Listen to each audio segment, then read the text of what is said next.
latest NASCAR news.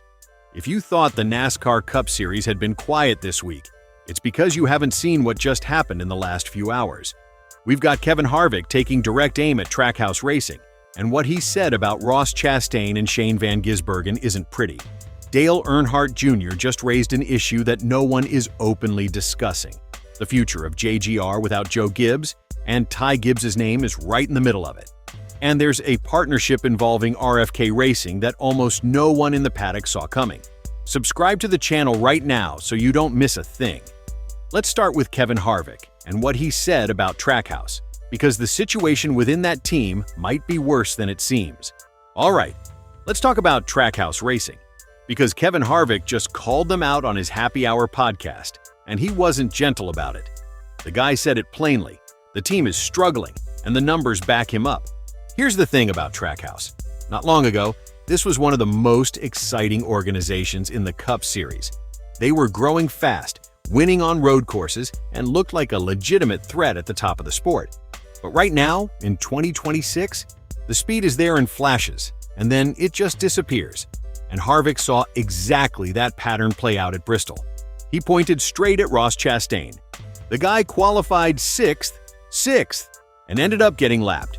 That's not a small problem. That's a car that fires off the line looking strong and then completely falls apart over a long run.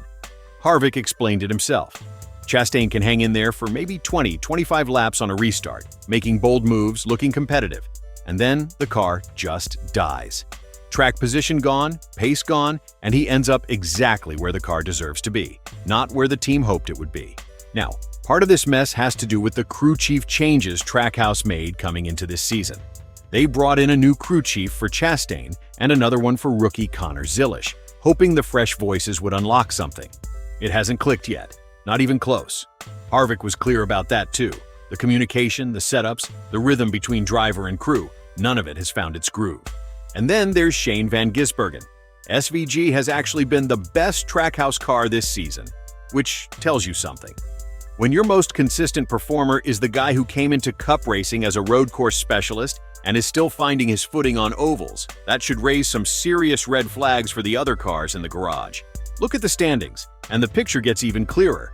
Van Gisbergen is the highest of the three. Chastain? He's fallen all the way down to 21st in points. Zilisch is 33rd, but he's a rookie, so there's some margin there. The real concern is Chastain, a proven Cup driver sitting 21st after the changes that were supposed to make things better. The schedule ahead doesn't make it easier either. More intermediate tracks are coming, and those are exactly the tracks where long-run pace decides everything. Until Trackhouse figures out how to keep their cars fast past lap 25, they're going to keep having these kinds of weekends, starting with promise and ending with frustration. But if you thought Trackhouse was the heaviest topic of the day, hold on, because what Dale Earnhardt Jr. just said about the future of Joe Gibbs Racing is the kind of thing that makes you stop and actually think. Let's get into it. Okay, so Ty Gibbs just won his first career NASCAR Cup Series race at Bristol. 131 starts, and the kid finally broke through, led 25 laps, held off Ryan Blaney on an overtime restart, and got that first win. At 23 years old, sitting fourth in points after 8 races, with 5 top 5s in the last 6, the momentum is real. But here's where it gets interesting. Dale Earnhardt Jr. went on his Dale Jr. Download podcast, and instead of just celebrating the win, he started asking a question that nobody really wants to sit with. What happens to Ty Gibbs when Joe Gibbs is no longer running that team? Joe is 85 years old. He's been the backbone of JGR for over 3 decades. The relationships, the sponsorships, the culture inside that building, a massive part of all of that runs through Joe himself. His name opens doors. His reputation as a 3-time Super Bowl winning coach brings credibility that money can't just manufacture overnight. And Dale Jr. knows exactly what it looks like when a legendary team has to keep running without the legend in the room. He compared it directly to DEI, Dale Earnhardt Incorporated, his father's team. After Dale Earnhardt died at Daytona in 2001, the team kept going.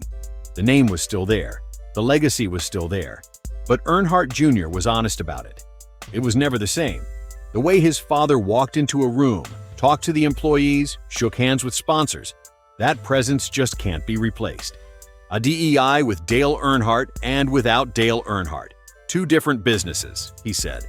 And now he's looking at JGR and asking the same question out loud. The challenge, as Dale Jr. sees it, is whether JGR can hold on to the partnerships and the talent that make them a championship-level operation once Joe steps away. Engineering, crew support, sponsor relationships, all of that is held together right now, partly because of who Joe Gibbs is as a person in this sport. But here's the optimistic side.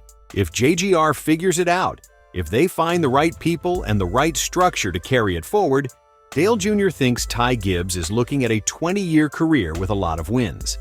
The talent is clearly there. The question is whether the machine around him will stay strong enough to let it happen.